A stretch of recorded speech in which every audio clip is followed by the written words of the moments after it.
রাধেশ্যাম নামে এক যুবক ছিল। তিনি স্বভাবগতভাবে অত্যন্ত শান্ত ও ভালো মানসিকতার মানুষ ছিলেন। বাবা, মা, স্ত্রী এবং 2 সন্তান নিয়ে তার একটি ছোট্ট পরিবার ছিল। তিনি সকলকে খুব ভালোবাসতেন। এছাড়া তিনি ছিলেন কৃষ্ণ ভক্ত এবং সকলের প্রতি খুবই সদয়।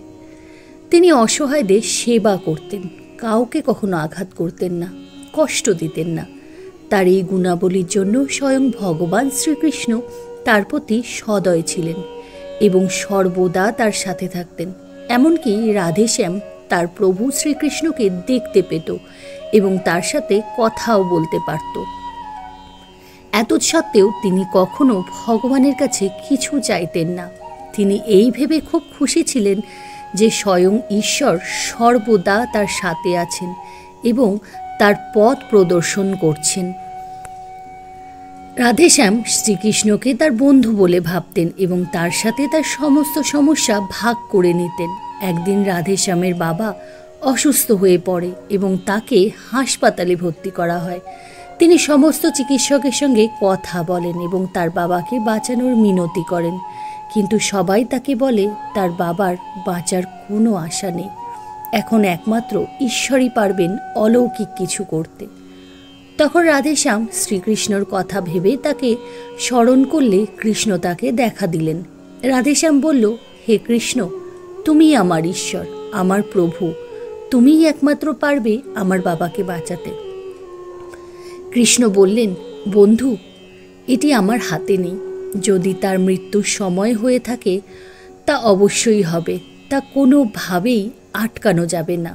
আমাদের সকলের এই সত্যকে মেনে নেওয়া উচিত যে মৃত্যু একটি অপরিবর্তনীয় সত্য। এটি অস্বীকার করা বোকামি। আমাদের আপনজন আমাদের ছেড়ে চলে গেলে আমাদের খুবই কষ্ট হয়, কিন্তু সেই দুঃখের মধ্যেই নিজেকে বন্দি রাখা ভুল। কারণ সেই দুঃখ নিয়ে তুমি একাই জন্মগ্রহণ করনি, সমগ্র মানব জাতিকে সেই দুঃখের সম্মুখীন হতে হয়। এই সত্যকে মেনে নিয়ে সামনে এগিয়ে যায় জীবন।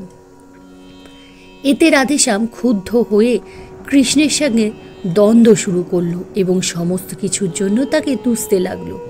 ভগবানও তাকে বোঝানোর অনেক চেষ্টা করলো, কিন্তু সে কিছুই শুনল না। তখন ভগবান শ্রীকৃষ্ণ তাকে বললেন, বন্ধু, আমি তোমার অনুরোধ রাখব, কিন্তু এর জন্য তোমাকে একটি কাজ করতে হবে। রাধেশ্যাম তৎক্ষণাৎ জিজ্ঞাসা করল, কি কাজ?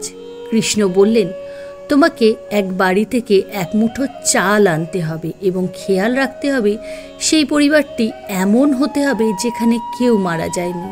রাধেশ্যাম তৎক্ষণাৎ রাজি হয়ে গেল।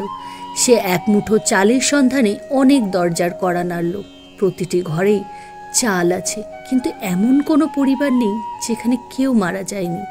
কারোর বাবা, কারোর দাদা, কারোর ভাই, মা, বোন, কেউ না কেউ মারা গেছে। 2 দিন ঘোরাঘুরি করেও রাধেশ্যাম এমন একটি ঘরও খুঁজে পেল না।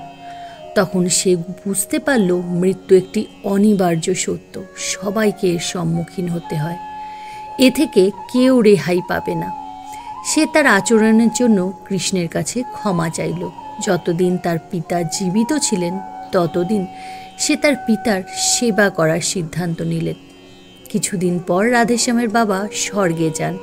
সে খুব দুঃখ পায়, কিন্তু ঈশ্বরের দেয়া শিক্ষার কারণে তার মন শান্ত থাকে। বন্ধুরা, অনেক সময় বিশেষ কারো চলে যাওয়ার আমরা এতটাই হতাশ হয়ে পড়ি যে আমাদের সামনে দাঁড়িয়ে থাকা জীবন ও তার সাথে জড়িত মানুষগুলোকে দেখতে পাই না।